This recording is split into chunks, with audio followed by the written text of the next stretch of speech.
안녕하세요, 무른돌입니다. 바이브 시리즈 벌써 마지막 4편이네요. 반복되는 이야기가 많지만 천천히 곱씹어보면 마음 수련에 좋을 것 같아서 저는 즐겁게 영상 촬영에 임하고 있습니다. 아래 소개글에 1에서 4편 모두 링크를 달아둘 테니까 여러 번 보시다 보면 무언가 느낌이 오리라 생각합니다. 영상 시작하기 전 구독과 좋아요 부탁드립니다. 그럼 마지막 편 시작하겠습니다. 아이는 아이. 객관적인 아름다움은 존재하는가? 보편적인 아름다움에 대한 기준은 비슷하다. 시대가 원하는 미의 기준은 집단 무의식으로 우리 관념에 박혀있기 때문에, 즉 그렇게 교육받아왔기 때문에 미에 대한 정형화된 기준은 있을 수 있다. 그러나 엄밀히 말하면 우리는 누구나 바라는 자신만의 아름다움을 원한다. 이정재가 아무리 멋있어도 이정재 자체가 되길 바라는 것은 아니다. 외모는 오래가지 않는다. 정확히 말하면 인상이 오래 남는 것이다. 바이브가 중요한 까닭이다. 따뜻한 바이브를 가진 사람은 그 온기가 그대로 전달된다. 부의 바이브를 풍기는 사람을 부자로 바라보는 것도 같은 이유다.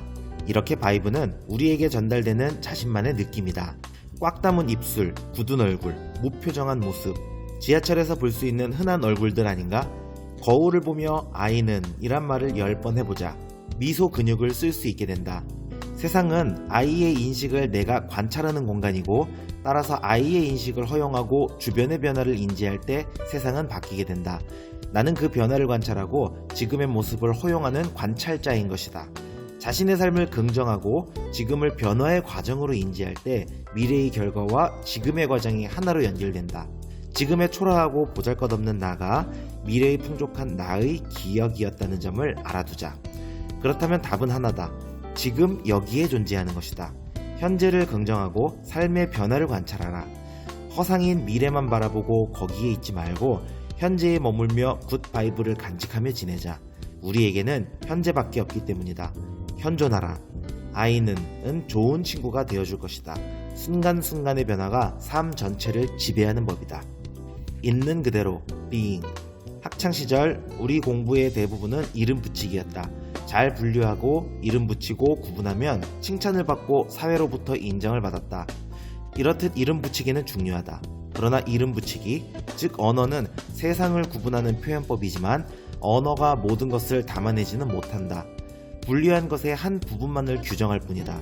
즉 언어를 활용하면서부터 우리 인간은 눈앞의 대상을 있는 그대로 바라보지 못하게 되었다. 누군가가 규정해 놓은 부분만을 이름이라는 말로 바라보게 된 것이다. 이는 인간의 진화 과정에서 스스로를 보호하기 위해 구분짓는 습성이 생긴 까닭이다. 그러나 언어의 안경이 걷히면 세상은 뿌옇게 변한다. 구별이 없어지기 때문이다. 그렇다고 해서 언어를 버리라는 말은 아니다. 잘 기억하고 규정하고 구분하는 에고의 삶을 살아야겠지만 동시에 있는 그대로 느끼고 온전히 누려야 할 권리 역시 잊지 말자는 말이다. 우리는 숙제만 하기 위해, 문제만 해결하기 위해 지구별에 방문한 것이 아니기 때문이다. 생존을 위한 판단도 하고 노력도 하되 세상이 주는 연결도 느껴보자. 나와 아이 둘 다 즐기며 삶을 펼쳐보자. 우리는 삶의 변화를 인지하고 오늘을 허용하는, 즉 현존하며 느끼는 여정을 즐기기 위해서도 지구별에 왔기 때문이다. 아이는 2. 수학용어 아이는 제곱하면 -1이 되는 수다. 보이는 세상에서 보이지 않는 이상한 숫자이다. 아니, 숫자라는 말을 붙일 수도 없는 존재다. 아이는 그냥 아이일 뿐이다. 그런데 수학은 아이에 의해 돌아가고 있다. 얼굴살 치료 후 어떤 사람은 바뀐 모습을 잘 유지하는가 하면 또 어떤 사람은 원래의 얼굴로 다시 되돌아가기도 한다. 우리의 감정과 표정은 1대1로 연결되어 있기에 굿바이브를 지닌 사람은 바뀐 모습을 잘 유지하기 때문이다. 반대로 표정이 어두운 사람은 얼굴살이 다시 처지게 된다. 의식적으로라도 아이는 하고 미소 짓는 연습이 필요한 까닭이다. 사실 우리 인간은 생존에 대한 본능 때문에 에고의 본질은 두려움이라 할 수 있다. 어두운 얼굴, 굳은 얼굴도 이해는 간다. 그러나 그러는 동안 부정적 바이브가 그들을 감싸게 된다. 반면 아이의 본질은 사랑이다. 그 밑바탕에는 허용에 대한 본능이 있다. 지구별 여행자로 즐기기 위한 몸짓이기에 아이의 표정은 밝다. 결국 모든 것은 마음에 드러난 것이다. 나의 흔들리고 두려운 마음이 아닌 아이의 비어있는 마음 말이다. 두려움과 공포, 미움뿐만 아니라 기쁨과 즐거움, 웃음과 행복 모두 내재된 아이의 마음 말이다. 다만 아이는 그 자리를 내어줄 뿐이다. 불안이 그 자리에 있을 때 나는 불안한 시간을 보내게 된다. 그러나 이내 그 자리는 비워지고 우리의 불안 역시 사라진다. 기쁨 역시 마찬가지다. 우리는 행복이 영원하기를 바라지만 그럴 수는 없다. 역시 이내 사라지기 때문이다.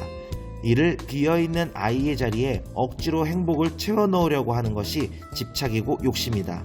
너는 아직도 그 여인을 업고 있구나 하고 일갈한 노스님의 일화와 같은 이야기다. 아이의 자리에 늘 행복만 가득하다면 오히려 우리는 행복을 느낄 수 없다.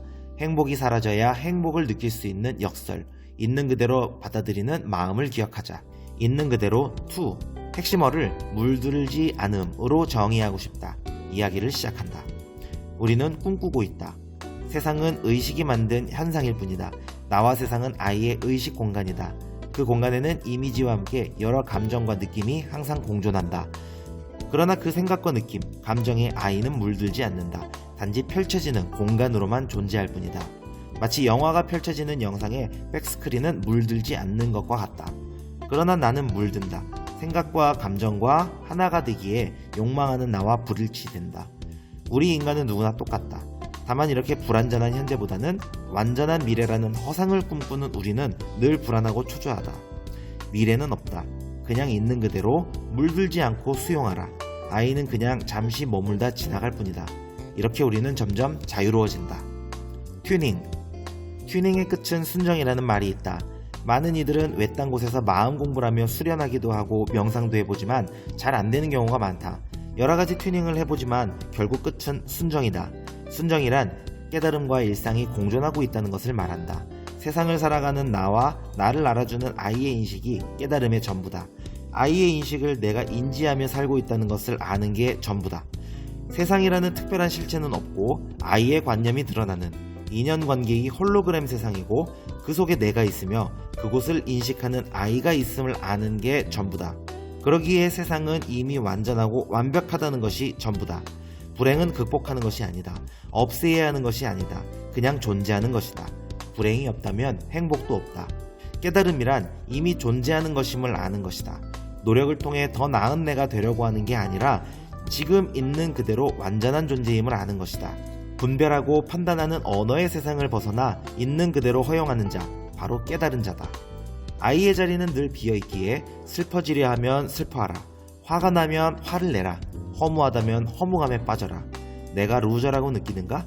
루저의 느낌을 허용하라. 괜찮다. 그 감정에 머무르지만 않으면 된다. 아이의 자리에 잠시 머무른 감정을 있는 그대로 허용하고 바라보라. 노력해서 얻어지는 것이 아니다. 노력 전에도 우리는 완전한 존재다. 튜닝의 끝은 순정이다. 개처럼 like a dog. 우리는 개처럼 살지 못한다. 밥 먹을 때 업무 생각을 하고 일할 때 점심 메뉴를 생각한다. 개처럼 온전히 그 시간을 보내지 못한다. 지금 여기에 펼쳐진 삶을 허용하지 못하기 때문이다.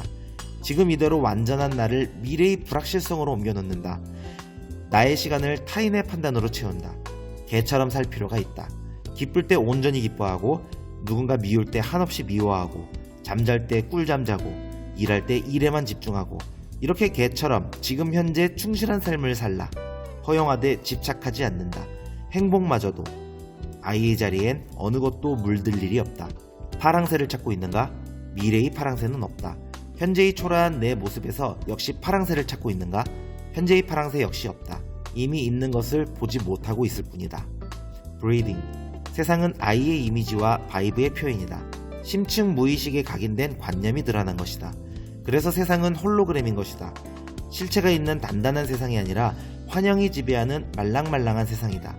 그러나 아이의 이미지가 드러난 세상을 언어로 구별하고 분별하고 선택하는 삶을 진짜라 착각하며 살고 있다. 에고는 내가 세상의 주인이라 주장하지만 이는 착각일 뿐이다. 깨달음의 본질은 오직 하나다. 깨어나는 것이다. 달리 말하면 내가 자고 있음을, 꿈꾸고 있음을 아는 것, 이게 전부다. 아이와의 만남을 저자는 호흡을 통해 느낀다고 하며 이를 브리딩이라 부른다고 했다. 브리딩을 통해 또 다른 나를 만나게 된다. 몸의 긴장을 풀고 가만히 호흡을 해보라. 호흡은 내 의지와 무관하게 스스로 작동한다는 것을 알게 된다. 우리의 삶도 그러하다. 우리가 스스로 산다는 착각에 빠져 있는 것이다. 허나 실은 이 모든 세상은 아이의 마음속 공간이고 삶은 저절로 펼쳐지는 것이다. 인생은 저절로 드러나는 것이다. 과거에 얽매이지 않고 미래를 걱정하지 않고 지금 현존하는 게 전부다. 나의 삶을 믿으라. 비로소 우리는 우리의 길을 갈 수 있게 된다. 모든 것은 영원하지 않고 그냥 흘러갈 뿐이다. 나의 판단과 분별을 버리고 있는 그대로 받아들일 때 아이와 호흡하게 된다. 우리는 이미 완전하다. 무언가를 위해 필요한 것은 없다. 에필로그. 람보르기니 타는 부처. 저자가 책상에 붙여놓았던 문구다. 경제적으로 풍요롭고 영적으로 충만한 삶을 갈망했던 저자의 표현이다. 내가 아이임을, 즉 나와 아이는 이미 하나로 존재한다는 것, 그리고 아이의 인식이 세상에 펼쳐지고 나는 인식의 대상이라는 것, 나는 무하고 세상은 연기라는 것을 깨닫는데 저자는 25년이 걸렸다고 한다. 이러한 마음 수련이 종교적 이득을 위해서 왜곡되고 배척되는 현실이 안타깝다고 했다. 영적 수련은 교회에서만, 절에서만, 산에서만 하는 게 아니다. 우리가 원하는 인생을 생생하게 꿈꾸고 아이의 인식을 느낄 때 삶은 적절한 시기에 적절한 모습으로 드러난다. 중생으로 살기도 하고 보살로 살기도 하며 혹은 좀비로 살기도 하는 삶, 그게 전부다. 깨달은 자리란 없다. 영상 시청해주셔서 감사합니다. 이것으로 4편까지 더 바이브 모두 마치도록 하겠습니다. 끝까지 시청해주셔서 감사합니다.